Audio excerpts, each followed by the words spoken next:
তো কেমন আছেন বন্ধুরা? আজকে আমরা দেখাবো বন্ধুদের সাথে দীঘা ভ্রমণের পুরো গল্পটা। তো প্রথম থেকে শেষ পর্যন্ত দেখতে থাকুন আর আমাদের সাথে থাকুন।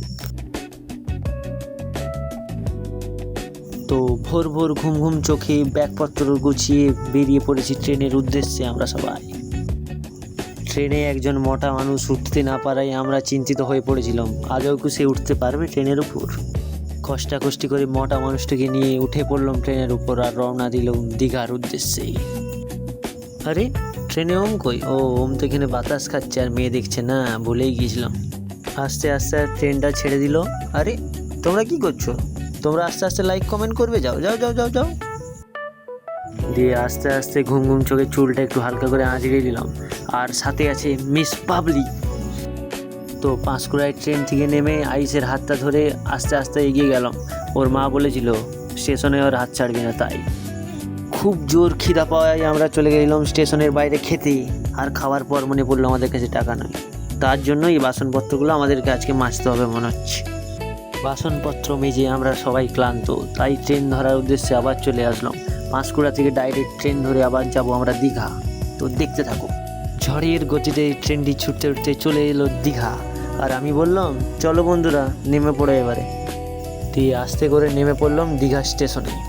তাড়াতাড়ি হোটেল খুঁজে আমরা রওনা দিলাম সমুদ্রের উদ্দেশ্যে, কারণ ওইখানে গিয়ে আমাদেরকে সাঁতার কাটতে হবে বস।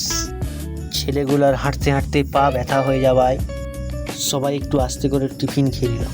আর এই যে আমাদের মিস বাবলিকে বললাম একটু আমাকেও দেখাও, অডিয়েন্স নাইলে রাগ করে চলে যাবে।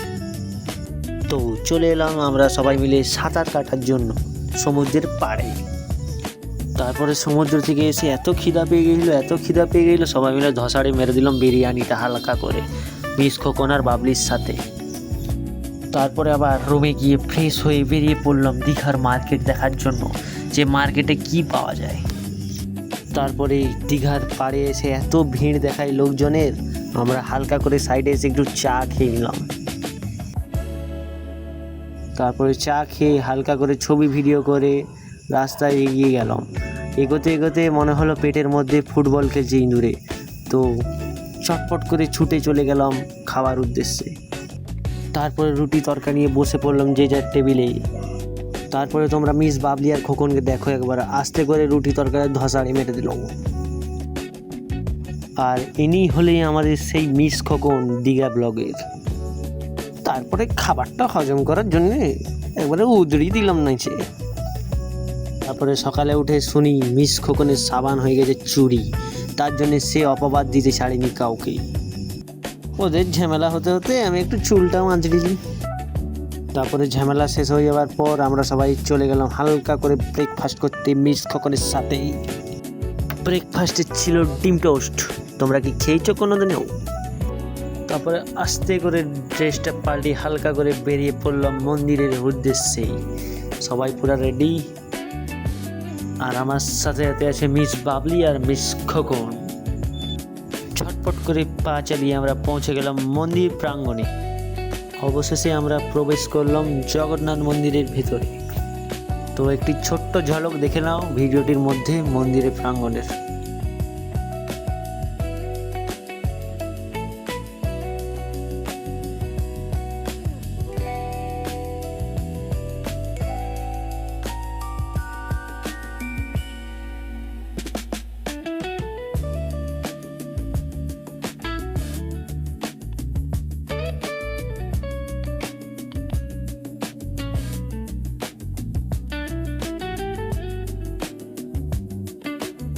দিয়ে মন্দির ঘোরার পর আমরা চলে গেলাম খেতে, কারণ সবার পেয়ে গেল খিদে।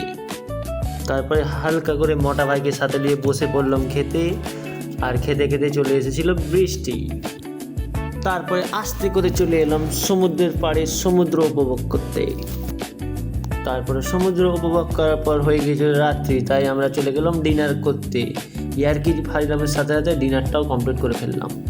তারপরে রুমে এসে শুরু হলো মস্তি। আর মোটা ভাই ওখানে এমন নাচছিল আর একটু হলে খাটটা ভেঙেই যেত। তারপরে সকাল সকাল ঘুম ঘুম চোখে উঠে পড়লাম আর রওনা দিলাম স্টেশনের উদ্দেশ্যে। তারপরে হাঁটতে হাঁটতে পৌঁছে গেলাম স্টেশন। এরপরে ধরবো আমরা ট্রেন আর যাব মেদিনীপুর। তারপরে হড়বড়িয়ে সবাই উঠে পড়লাম ট্রেনের উপরে। আর যেতে যেতে প্রচণ্ড পরিমাণে বৃষ্টি। তো ফাইনালি আমরা আবার পৌঁছে গেছি মেদিনীপুর। তো তোমাদের ভিডিওটা কেমন লাগলো অবশ্যই কমেন্ট করে জানাবে, আর সাবস্ক্রাইব করতে ভুলো না।